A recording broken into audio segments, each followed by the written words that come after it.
जी कहिए, किससे मिलना है? रोनी साहब को बोलो सीआईडी वाले आए। ठीक है। सोमवार की रात को विवेक का खून हो गया और हमें तुम पे शक है। क्या बकवास कर रहे हैं आप? भला मैं विवेक का खून क्यों करने लगा? अब इस क्यों का जवाब तो तुम्हें ही देना पड़ेगा। मैं विवेक के खून के बारे में कुछ नहीं जानता। ये तो अभी अभी आप लोगों ने बताया, वो मैं जानता हूँ। देखो, ज्यादा भोलेपन का नाटक मत करो। साफ साफ बताओ, विवेक को क्यों मारा तुमने? सर, मैंने विवेक का खून नहीं किया है, और वैसे भी उसके घर के बाहर सिक्योरिटी गार्ड थे, तो कोई कैसे उसके घर में घुसकर मार सकता है? सिक्योरिटी गार्ड्स कुछ नहीं कर पाए क्योंकि उन्हें कोई दिखाई नहीं। क्या मतलब? मतलब ये है कि एक ना दिखने वाला इंसान विवेक के घर में आया और उसने लाइट के जंक्शन बॉक्स के साथ कुछ छेड़छाड़ की, इससे लाइट चली गई। सर, लाइट चली गई? मैं पता लगाता हूँ। नहीं मिस्टर रॉनी, आप बाहर नहीं जाएंगे, अभी तो रुकिए, आपकी जान को खतरा है। ये वही खूनी हो सकता है। सिक्योरिटी! रॉनी, आप हिलना मत। जी। सिक्योरिटी!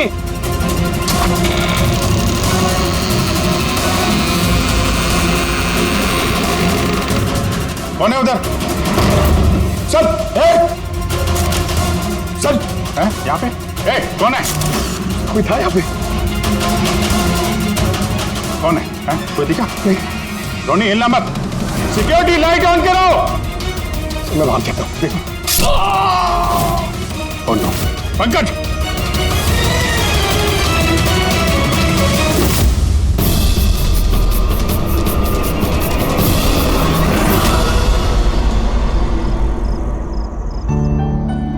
वीना, आज दिन भर सिर्फ काम काम और काम ही रहा है। शरीर भी थक गया है, पूरी बॉडी दर्द दे रही है। विवेक, 24 घंटे सोचोगे तो बॉडी तो पेन होगा ना। अब इतना बड़ा बिजनेस करना है तो सोचना तो पड़ेगा ही ना। थोड़ा सोच समझ के काम करोगे तो दिमाग पे प्रेशर कम पड़ेगा ना। ये कोई गुड्डे गुड्डियों का खेल नहीं है जो चुटकी बजाते ही काम शुरू हो जाए और चुटकी बजाते ही खेल खत्म। समझ रही हो? ठीक है, काम करती हूँ, मैं लोकेश को बुलाती हूँ, वो तुम्हारी मालिश कर देगा अच्छे से। ठीक है? मालिश नहीं, बस गर्मा गर्म एक गिलास दूध मेरे लिए लेकर आ जाओ ताकि सारी थकान दूर हो जाए। अच्छा, तो अभी लेके आई। Please, thank you.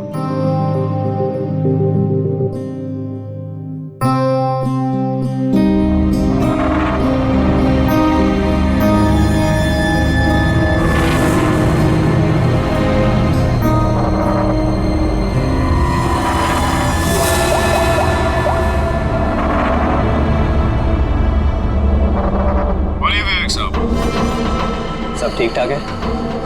हाँ साहब, सब ठीक है, एकदम ट्रैक पे है। काम हो जाएगा ना? आपको जुबान दिया साहब, काम हो जाएगा। जो भी तुम्हें सही लगे वो सब करो, तुम्हें पूरी छूट है, मगर उसको फिक्स कर दो। आप चिंता मत करो साहब, वो तैयार हो जाएगा। उसको तैयार करना मेरे बाएं हाथ का काम है। गुड।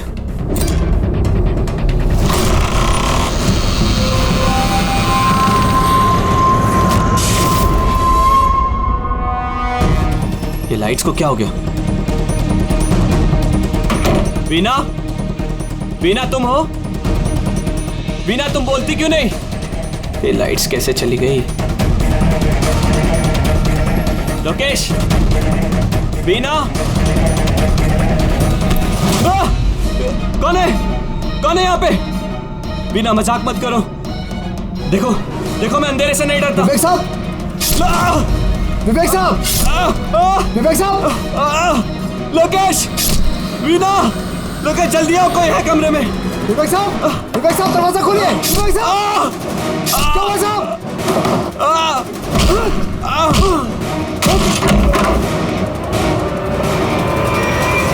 विवेक साहब!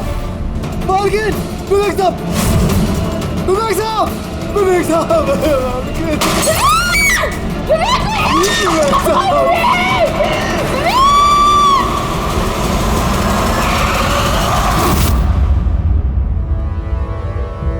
सर लगता है कई बार चाकू से वार किया। ये देखिए, कटने का और चाकू घोंपने का निशान है। घाव के पैटर्न देख के लगता है कि घाव चाकू के नहीं है, किसी और चीज से खून किया गया है। ऐसा क्यों लगता है सर आपको? ये देखो, ये जो घाव के पैटर्न देख रहे हो एकदम बराबर बराबर है, एक ही साइज के, और ये ज़्यादा गहरे नहीं है। अगर चाकू का घाव होता तो बड़ा होता, गहरा होता, और ऐसे पैटर्न में नहीं बनता। मतलब सर चाकू जैसा ये कोई छोटा हथियार है और उसे बार बार मार के खून किया। लगता तो ऐसा ही है। आप कहाँ थे आप जब ये खून हुआ? साहब मैं नीचे अपने कमरे में था। जब विवेक साहब की चीखने की आवाज सुनी तो मैं दौड़ के ऊपर आया। साहब मैंने दरवाजा खोलने की बहुत कोशिश की, लेकिन दरवाजा अंदर से बंद था। विवेक साहब अंदर से जोर जोर से चिल्ला रहे थे, इसलिए मैं दरवाजा तोड़ के अंदर गया और मैंने देखा कि जब दौड़ के अंदर आए तो आपने खूनी को नहीं देखा यहाँ पे? यही तो अजीब है साहब, खूनी दिखा ही नहीं। दरवाजा बंद था अंदर से? हाँ साहब।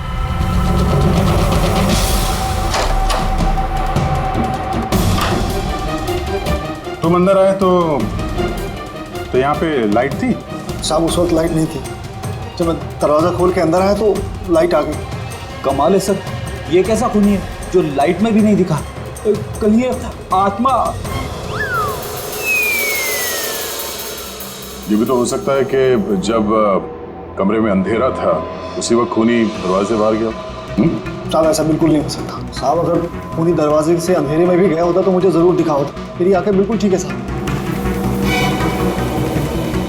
कमरे से बाहर जाने का और कोई रास्ता तो दिख नहीं रहा है। वही तो, कमरे से बाहर जाने का एक ही रास्ता है, वो है ये दरवाजा। दरवाजा अंदर से बंद था और लोकेश ने ये दरवाजा खोला, और इसने तो यहाँ पे खूनी को देखा नहीं। कमाल है।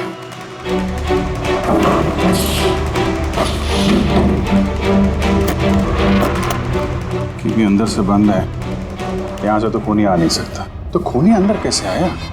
और फिर बाहर जाते हुए किसी को दिखा नहीं? सर मेरी दादी एक भूतिया कहानी सुनाती थी।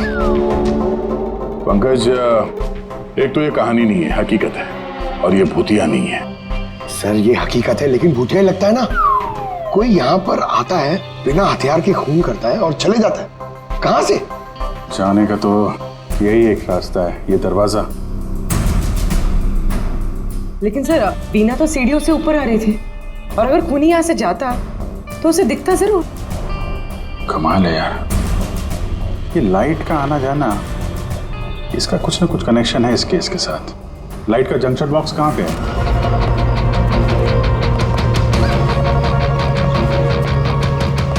सर यही जंक्शन बॉक्स है।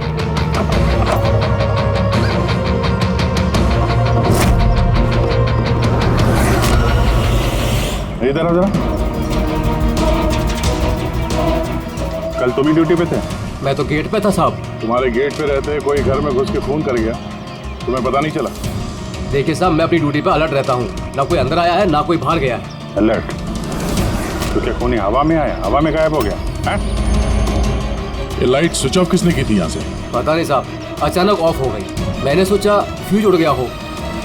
या कोई स्पार्क वार्क हुआ था जंक्शन बॉक्स में? नहीं साहब, स्पार्क नहीं हुआ था, लाइट चली गई, और जैसे ही लाइट चली गई मैं जंक्शन बॉक्स की तरफ दौड़ा। देखा बाकी सबके घर में लाइट है, हमारी क्यों नहीं? और देखा साहब जंक्शन बॉक्स खुला था, जंक्शन बॉक्स का स्विच भी बंद था, और मैंने ऑन किया साहब। जैसे ही ऑन किया लाइट आ गई।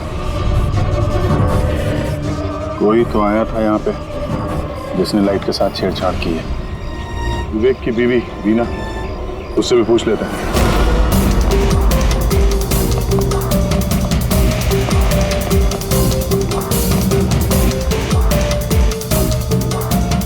वीना जी, हमें मालूम है ये बड़ा मुश्किल समय है आपके लिए, पर हम लोग भी थोड़े हैरान हैं कि यहाँ पे सबके रहते हुए विवेक का खून हो जाता है और किसी ने भी खूनी को देखा नहीं। सर इस बात का जवाब मेरे पास भी नहीं है। मैं खुद हैरान हूँ, खूनी कहाँ से हवा बनकर आया और कहाँ चला गया। मैं मेरे बच्चों को क्या जवाब दूंगी सर, उन पर क्या बीतेगी। हिम्मत रखो, समय के साथ साथ बच्चे भी समझ जाएंगे। आप कौन है? सर मैं विवेक का बिजनेस पार्टनर हूँ। मेरा नाम राकेश है और मैं अभी जापान से लौटा हूँ। किस सिलसिले में जापान गया था? सर एक बिजनेस के मामले में गया था। क्या बिजनेस क्या करते हैं? सर विवेक और राकेश एक जापान में ऑयल बेसिन का बिजनेस शुरू कर रहे थे।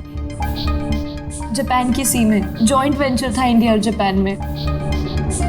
दोस्त तो गया ही, पता नहीं अब कंपनी का क्या होगा?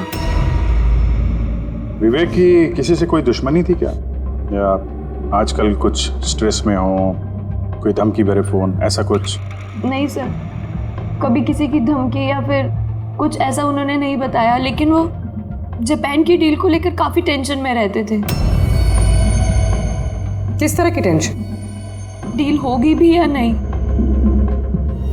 लेकिन सर एक बात और थी। क्या? सर कुछ दिन पहले विवेक एक बहुत अजीब आदमी से मिले थे। अरे आप चिंता मत करो, आपने मुझ पर भरोसा किया, अपना वादा पूरा किया, अब मैं भी आपका वादा पूरा करूंगा। पुलिस को भनक भी नहीं होनी चाहिए। साहब पप्पन नाम है मेरा, मुझ पे भरोसा है ना? विश्वास है इसलिए काम दिया है तुम्हें। बस अब पप्पन का कमाल देखो। पप्पन? देखिए जैसा आपने बताया उससे तो यही लगता है कि ये पप्पन कोई पुराना मुजरिम है, और हर मुजरिम का रिकॉर्ड है हमारे पास। आप उसकी फोटो देखेंगे तो पहचान लेंगे? जी सर। ठीक है, फिर तो जल्दी इस पप्पन का पता चल जाएगा, और उसने क्या किया था वो भी।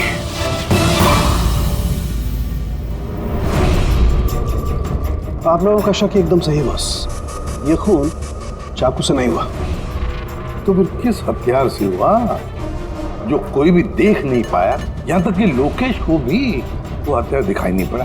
हाँ बॉस, हथियार भी नहीं नजर आया, और कमाल की बात है खूनी भी दिखाई नहीं दिया। ये तो पहले हो गई, खून हुआ, खून ही नजर नहीं आया। घाव चाकू जैसे हैं लेकिन खून चाकू से नहीं हुआ। पहेली तो है अभिजीत, और इस पहेली को सॉल्व करने के लिए आप लोगों को कड़ी मशक्कत करनी पड़ेगी। देखो बॉस, हम लोग आत्मा में तो विश्वास नहीं करते, लेकिन साइंस से कुछ भी किया जा सकता है, और मुझे लगता है किसी मॉडर्न साइंस की टेक्निक का इस्तेमाल किया गया है इस खून में।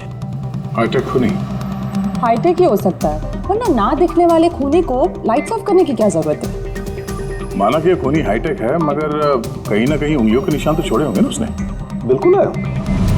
तो फिर सर जो क्राइम सीन से हमने उंगलियों के निशान लाए थे, उनमें से एक निशान खूनी के भी होंगे? होने चाहिए थे, लेकिन अफसोस की बात यह है कि है नहीं। आप लोग जो भी फिंगरप्रिंट्स लेके आए उसमें सिर्फ विवेक और उसकी पत्नी के फिंगरप्रिंट्स हैं, जो एकदम क्लियर है।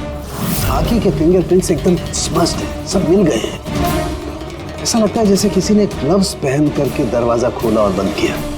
प्लानिंग के साथ खून किया गया है ताकि सबूत ही ना मिले।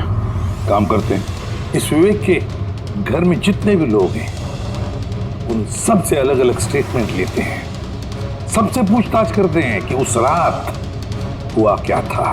खूनी ने अंधेरे का फायदा उठाया है, अब हम भी अंधेरे में निशाना लगाएंगे। सर, जब ये खून हो रहा होगा तो वो खूनी अंदर ही होगा सर। जैसे ही बीना बाहर गई उसने खून कर दिया। ये थ्योरी हो सकती है पंकज, अगर लाइट नहीं गई होती तो फिर सब दो खूनी होंगे, एक लाइट ऑपरेट कर रहा होगा और अंदर खून कर रहा होगा। मगर जिसने लाइट ऑफ करी वो कहाँ था? वहां पे तो गार्ड खड़ा था, उसने बोला ना उसने किसी को अंदर आते देखा ना कोई बाहर गया।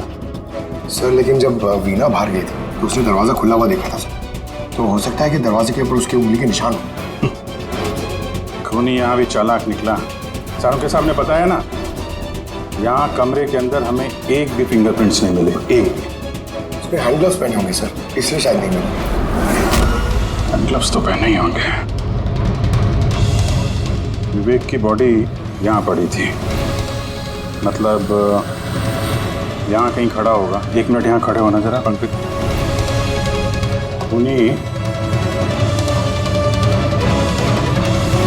खूनी जब अंदर आया तो दरवाजा खुला हुआ था।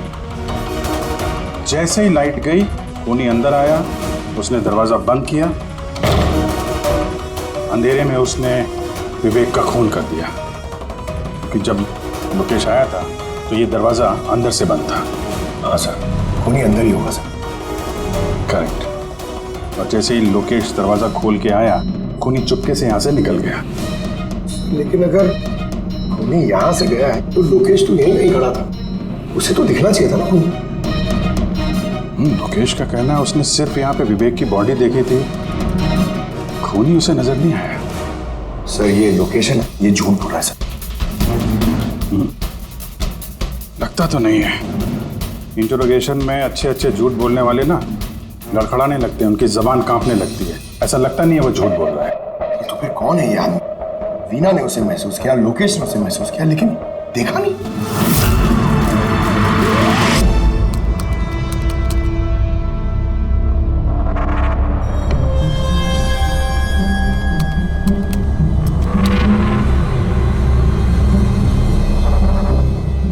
सर मरने से पहले विवेक ने जिस नंबर पे फोन किया था वो नंबर एक दिन पहले चोरी हो गया था और अब वो अनअवेलेबल आ रहा है। अनअवेलेबल है तो जरूर पप्पन का होगा दया, पप्पन का नंबर होगा। क्या पता चला उसके बारे में? सर पूरी ट्रेस कर रही है, उसका क्रिमिनल रिकॉर्ड भी चेक कर रही है सर, बहुत जल्द पता चल जाएगा। यही है, यही सर। सर ये देखिए सर, हमारे रिकॉर्ड में तो कई सारे पप्पन हैं, लेकिन वीना के बताए अनुसार ये वही आदमी जिसकी हमें तलाश है। सर ये वही आदमी है जिसे मैंने विवेक के साथ देखा था। हमारे रिकॉर्ड के हिसाब से तो ये मुजरिम बहुत ही खतरनाक है सर, खूनी है। और अगर विवेक ने इसे पैसे दिए हैं तो जरूर खून किया होगा इसने। और अभी ये बेल पे बाहर है और पुलिस स्टेशन पे हाजिरी देने के लिए जाता है हर रोज। कौन से पुलिस स्टेशन में जाता है ये हाजिरी देने के लिए?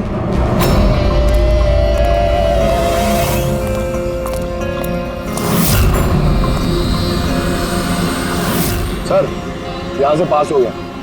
सब्जी ले लो भाई, सब्जी ले लो, सब्जी ले लो।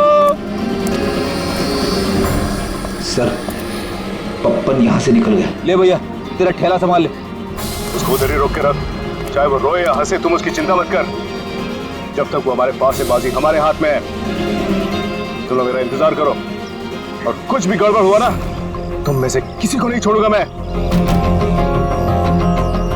ये चिड़ी का गुलाम तुम्हारी तरफ गया था, देखना जरा।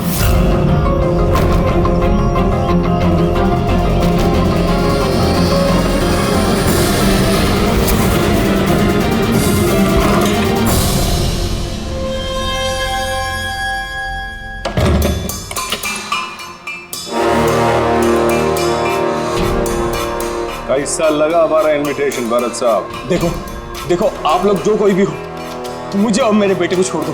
मैं आप लोगों से रहम की भीख मांगता हूँ। रहम। ओके फाइन, एक काम करो, मुझे तुम यहाँ पर रोक लो, लेकिन मेरे बेटे को छोड़ दो। मुझे ना तो तुम चाहिए ना तुम्हारा बेटा। मैं चाहता हूँ कि तुम विवेक सर की बिड पास करो। विवेक सर खुश तो मैं खुश। ये पॉसिबल नहीं है। मैं इंडियन मिनिस्ट्री में एक एम्प्लॉय हूँ। माना कि सारे कॉन्ट्रैक्ट मेरे जरिए पास होते, लेकिन मैं ऐसे ही किसी कंपनी का कॉन्ट्रैक्ट कैसे पास करवा दूं सर? मिस्टर भरत, तुम ना मामले की गंभीरता को नहीं समझ रहे हो। तुम्हारे बेटे के साथ क्या हो सकता है तुम सपने में भी नहीं सोच सकते। सपने में तुम भी नहीं सोच सकते कि अब तुम्हारे साथ क्या होने वाला है। सर मैं मिनिस्ट्री की तरफ से काम कर रहा था। जितनी भी सील्ड बिड इंडियन फर्म्स की तरफ से होती हैं उसका इंचार्ज था मैं। चीनी या जापानी कंपनियों के पास अपने देश में नीलामी का कार्यालय था, लेकिन सभी भारतीय बोलियां उनके पास आई। किसी विदेशी कंपनी को भी कॉन्ट्रैक्ट मिला था क्या? नहीं सर, इसके बारे में सभी की कॉमन राय थी, क्योंकि भारतीयों के पास चीप लेबर और रॉ मटेरियल इजीली अवेलेबल था, इसलिए दूसरी विदेशी कंपनियों को कॉन्ट्रैक्ट मिलना मुश्किल था सर। सर इस नीलामी का चक्कर तो समझ में आ गया। इस विवेक ने नीलामी को अपने फेवर में करने के लिए इनके बेटे को किडनैप किया, मगर विवेक को किसने मारा होगा और क्यों? ये काम तो जरूर किसी इंडियन कंपनी का ही है जो विवेक का कॉम्पिटिटर था। इसी चक्कर में हुआ ये सब। वो लिस्ट लाए ना आप, जो विवेक के अलावा इंडियन मीडियर्स थे? ये सर, जैसा आपने कहा था आपके अकॉर्डिंग ये मैंने लिस्ट तैयार की। Thank you. कार्तिक, विवेक, इन दोनों के अलावा राकेश, प्रमेश, शिवानी, रोनी और नवीन। अच्छा भरत जी, इनमें से आपको कौन लगता है जो विवेक के खिलाफ बोली लगाने वाला सबसे ज्यादा? सर यानी ऐसा कोई आदमी जो विवेक के ये बिड जीतने से दुखी हो या फिर उसे कोई नुकसान हो? सर ऐसे तो दो लोग हो सकते हैं, रोनी और नवीन। रोनी और नवीन, तो फिर मिल लो, इस रोनी और नवीन से पूछताछ करो, उनसे पता तो चले है कौन ऐसा जो बिना दिखे भी खून कर सकता है।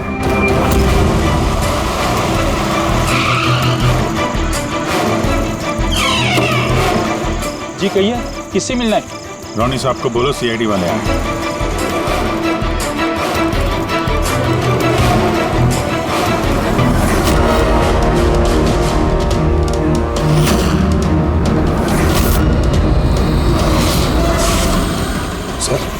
लाइट चली गई? मैं पता लगाता हूँ। नहीं मिस्टर रॉनी, आप बाहर नहीं जाएंगे, अभी तो रुकिए, आपकी जान को खतरा है, ये वही खूनी हो सकता है। सिक्योरिटी! रॉनी आप हिलना मत। सिक्योरिटी! सर यहाँ कोई है? कोई है? सर यहाँ कौन है इधर? कौन है? मिस्टर रॉनी आप हिलना मत। सर मैं देखता हूँ, देखो। पंकज! Oh no, Ronnie! साहब, सबको क्या हुआ? एक मिनट। He's no more. बाहर जाते हुए कोई दिखा था क्या? नहीं सर मैं वहाँ जंक्शन पे गया, लाइट ऑन की और देखा कि हमारा दूसरा सिक्योरिटी गेट के पास बेहोश पड़ा हुआ है और मैं अंदर आ गया सर। हेलो सर, हम रॉनी को बचा नहीं पाए। He's dead. ऐसा कैसे हो सकता है अभिजीत? खून तुम्हारे सामने हुआ और तुम कह रहे हो कि तुमने खूनी को देखा तक नहीं? हाँ सर, पहले तो हम सुनी सुनाई बातों पे यकीन कर रहे थे, पर यहाँ तो हम लोग वहाँ मौजूद थे सर, कोई नहीं दिखा। मतलब विवेक के खून की जैसा? हाँ सर। ये किस तरह का खूनी है सर, जो है मगर दिखाई नहीं देता? वही तो। पर इतना पक्का है कि मैंने वहाँ पे कुछ शैडो जैसी देखी थी, कुछ अजीब सी, एक्सप्लेन करना मुश्किल हो रहा है मगर। सर के यार फोटो से कुछ पता चल रहा है तुझे? बॉस लगा हुआ तो हूँ, शायद कुछ हाथ लग जाए, लेकिन एक बात पक्की है, ये खून भी वैसे ही हुआ है जैसे इससे पहले को खून हुआ है। ये देखो बस, ये देखो यहाँ फोटो में ये हल्की सी रोशनी में ये कुछ आकृति दिखाई दे रही है, शैडो जैसी, बिना आकार के। ये क्या है ये समझ में नहीं आ रहा है। सालू के साथ मैं पहले से कह रहा था, ये जरूर कोई आत्मा है। सर वो जो कोई भी था, मैंने उसे महसूस किया था सर, मैंने उसे पकड़ने की कोशिश की लेकिन वो हाथ में ही नहीं है। देखो यार, ये आत्मा कुछ नहीं होता। बस ये क्या है ये अभी तक पता नहीं लगा पाया। ये किस किस्म का हथियार इस्तेमाल किया इस खूनी ने? ये बस, ये हथियार, इसे शूरिकेन कहते हैं बस। शूरिकेन? तो इस तरह का हथियार तो मैंने मार्शल आर्ट्स वाली फिल्मों में देखा है। अरे इसे तो वो निंजाज यूज करते हैं, वो निंजा। सर ये जापानीज हथियार है, निंजाज इस टाइप के हथियार इस्तेमाल करते हैं। जापान निंजा, और ये ऑक्शन भी जापान में होने वाला है सर, तो कहीं इन सबका कनेक्शन जापान से तो नहीं? बिल्कुल है, जापान से कनेक्शन है। इस राकेश से मिलना पड़ेगा। वही गया था ना जापान किसी डील के बारे में बात करने। राकेश तुम विवेक के पार्टनर हो, है ना? तो तुम तो जरूर जानते होंगे कि विवेक ने बिड हासिल करने के लिए पप्पन नाम के किसी गुंडे को हायर किया था, भरत के बेटे को किडनैप करने के लिए, है ना? नहीं सर, इसके बारे में मुझे कुछ भी मालूम नहीं। अरे ऐसा कैसे हो सकता है? इतनी बड़ी बात और पार्टनर को पता नहीं? सर वो मुझसे काफ़ी बातें छुपाता था, इसीलिए बिजनेस में भी लॉस हो रहा था। वो इतना बेताब रहता था कि लॉस कवर करने के लिए वो क्या क्या करता था और कहाँ कहाँ जाता था मुझे बिल्कुल मालूम नहीं है। अच्छा, वैसे आप जापान गए थे ना विवेक के खून से पहले? हाँ गया। क्या करने गए थे आप? ऑलरेडी प्रोजेक्ट का मामला था, इसके लिए मैं जापान गया था। मगर विवेक यहीं से सारे ऑपरेशन हैंडल कर रहा था। पायलट का प्रोजेक्ट? क्या क्या प्रोजेक्ट था, जरा डिटेल में बताओ तो सही।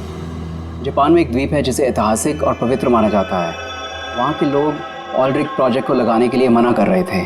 पवित्र समंती द्वीप? क्या पवित्र है उस आइलैंड में?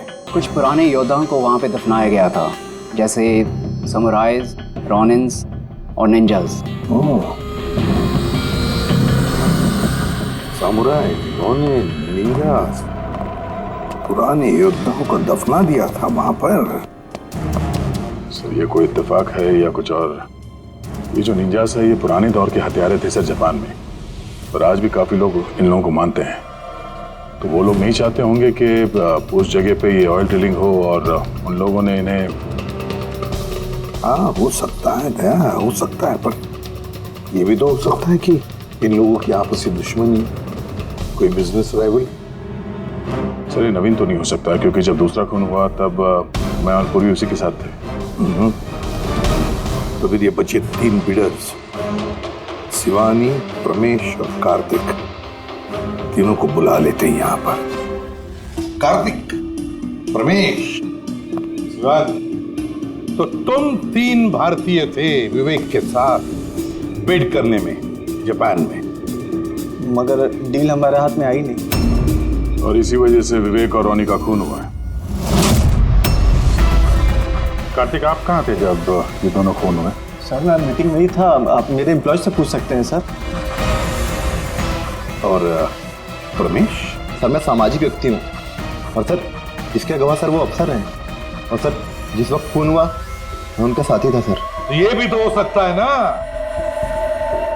कि ये खून तुम लोगों ने करवाया। सर हम क्यों खून करवाने लगे? सब अपने अपने नसीब का खाते हैं सर, और डील नहीं हुई तो क्या हुआ सर? कभी ना कभी कोई ना कोई डील तो हो ही जाएगी। वैसे आप कहाँ थे शिवानी जब ये खून हुआ? सर मैं जापान गई थी। और क्या करने गई थी आप जापान में?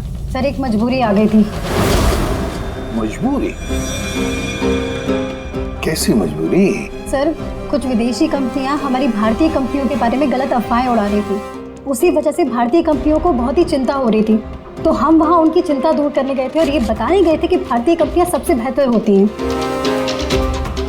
और वैसे भी सर हमने अपनी बिड्स विड्रॉ कर ली थी, तो फिर हम क्यों मारेंगे उन्हें?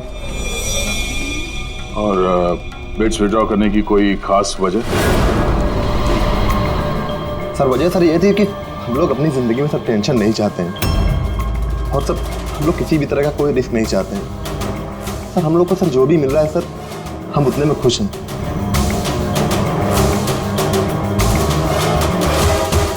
सर अब तो ये नवीन ही बचा, इसने तो बिड भी वापस नहीं ली। तो कहीं नवीन ने तो नहीं ये सब किया? तो फिर ये भी तो हो सकता है कि अगला शिकार नवीन ही हो। नवीन, तुमने बिड क्यों नहीं कैंसिल की जब सारे लोग पीछे हट गए थे? ऐसे कैसे मैं पीछे हट जाता? इस कॉन्ट्रैक्ट को पाने के लिए मैंने कितने महीनों मेहनत की है पता है तुम्हें? मुझे लगा कि अगर ये कॉन्ट्रैक्ट मेरे हाथ में आ गया तो मेरी सारी दुनिया बदल जाएगी। अब तो दुनिया से जाने की ही नौबत आ गई है। तुम समझते क्यों नहीं हो? अगर तुम चले गए तो मेरा क्या होगा? डरने की कोई बात नहीं है, हमें कुछ नहीं होगा। सीआईडी की पूरी टीम हमारे साथ है। अरे सीआईडी वालों के सामने वो मार के चला गया, और सीआईडी वाले क्या किए? कुछ नहीं कर पाए वो। सीआईडी की टीम पे भरोसा रखो तुम, हमें कुछ नहीं होगा। पंकज, तुम्हें पता है ना हमें क्या करना है? Don't worry, I know. मैं आता हूं।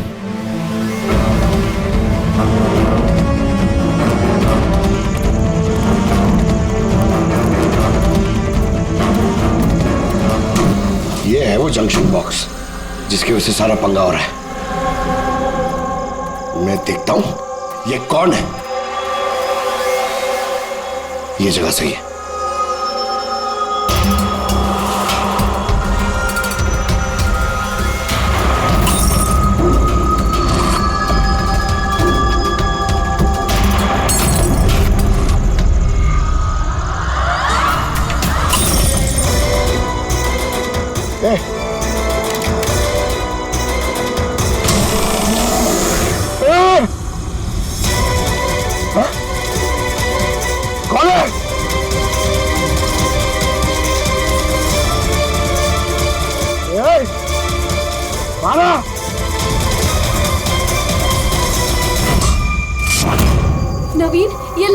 हो गया? अरे कुछ नहीं हुआ।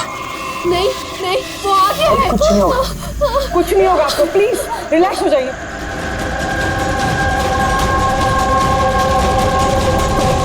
रिलैक्स हो जाइए। सामने आओ, वो तुम्हें मार डालेगा। अरे नहीं। कौन है यहाँ पे?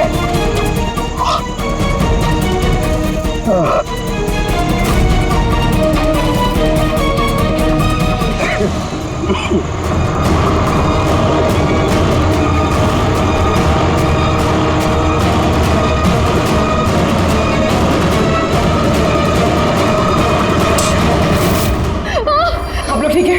हाँ?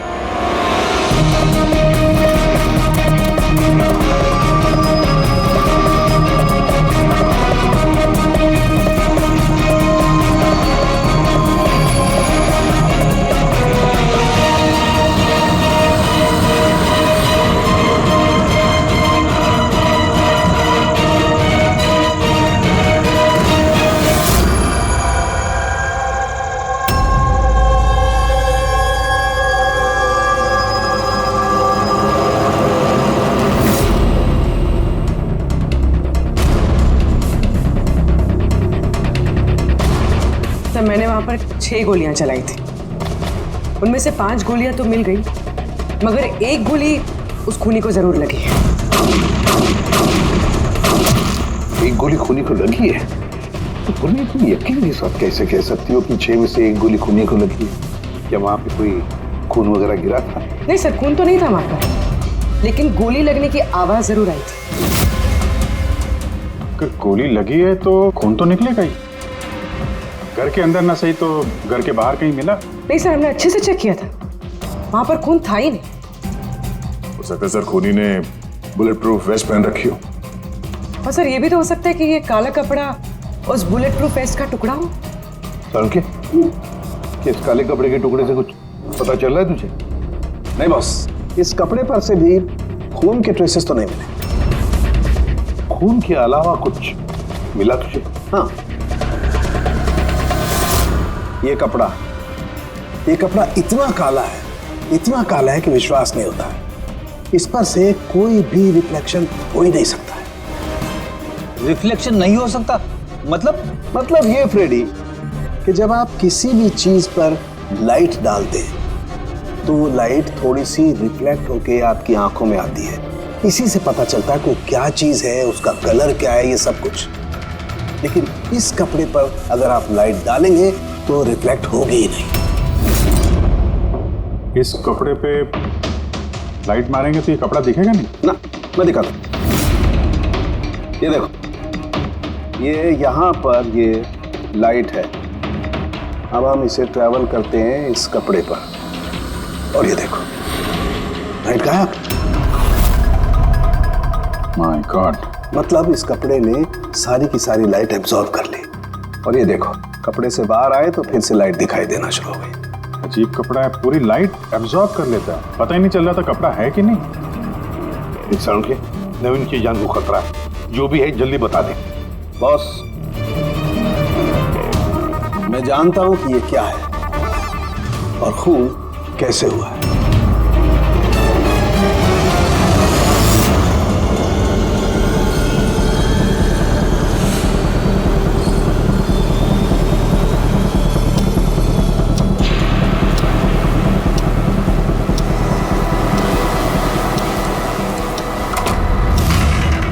शिखा, क्या हुआ तुम्हें?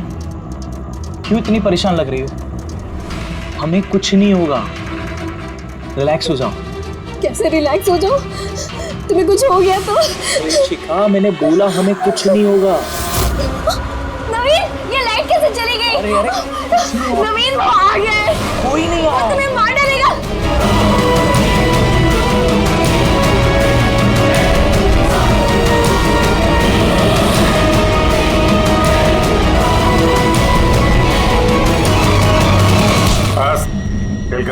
एक गिलास दूध अपने हाथों से लेकर आ जाओ, सारी थकान दूर हो जाएगी। अच्छा, अभी लेकर आती हूँ। Please, thank you.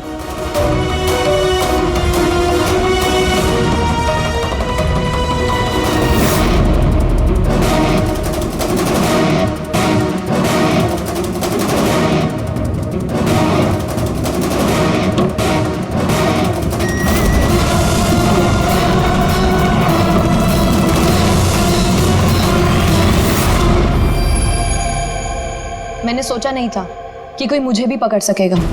हमने भी नहीं सोचा था कि एक पत्नी अपने पति का खून कर देगी।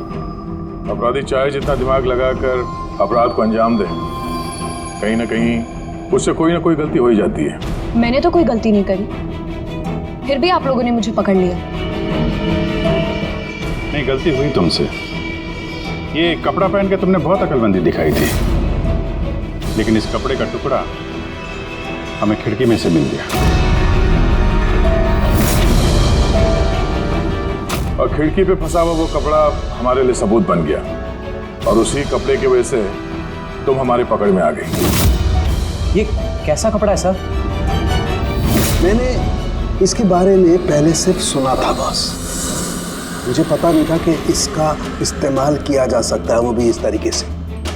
इसे जिस जिस व्यक्ति ने बनाया उसने अपने हिसाब से इसको नाम दिया, लेकिन एक बात पक्की है, ये दुनिया की सबसे ज्यादा काली चीज है। मैं तो कुछ समझा नहीं। सीधे तरीके से ये बात है फ्रेडी कि अगर इस कपड़े का कोई सूट बना करके पहन लेगा, वो व्यक्ति आपको दिखाई नहीं देगा तब तक जब तक कि उसके आसपास की सारी लाइट्स एलिमिनेट ना हो जाए। वो दिखाई नहीं देगा। अगर दिखाई देगा तो सिर्फ एक आकृति दिखाई देगी, एक छाया, वो भी बिना किसी रूप के। ये एक 3D से 2D में बदल जाने की प्रक्रिया है। अरे सर, कोई तो लाइट होगी जिससे ये दिखे। ऐसी कोई लाइट नहीं है, ना इंफ्रारेड लाइट, ना यूवी लाइट, ना ही लाइट स्पेक्ट्रम। अब ये नवीन से कहो कि वो बिड विड्रॉ ना करे और ये इंफॉर्मेशन सब में फैला दो। सर, इस बात के फैलते ही उस पर फिर से हमला हो सकता है। यही तो हम चाहते हैं पूर्वी, यही तो हम चाहते हैं। ये ब्लैक फैब्रिक लाइट को एब्जॉर्ब कर लेता है, लेकिन हीट को एब्जॉर्ब नहीं करता। हीट को तो रिफ्लेक्ट करेगा ही। हम खूनी को पकड़ेंगे थर्मल विजन से।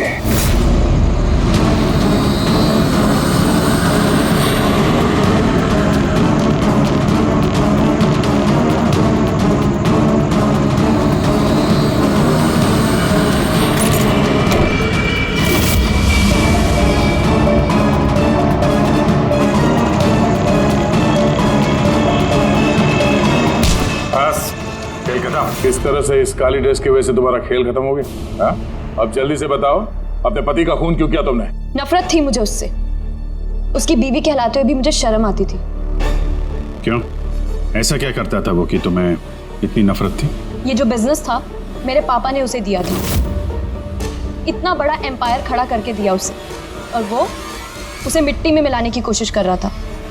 गुंडों के बदौलत कॉन्ट्रैक्ट लेता था। तुम्हारा मतलब है कि वो खुद अपना बिजनेस खराब कर रहा था? कर नहीं रहा था, कर दिया था। मेरी फैमिली बैंक करप्सी की गिनती में थी। बिजनेस खराब चल रहा था तो उससे बातचीत कर दी, उसे समझा दी, उसे जान से मार दिया। मैंने उसे बहुत समझाने की कोशिश की थी, पर वो नहीं समझा और मजबूरन मुझे ये कदम उठाना पड़ा।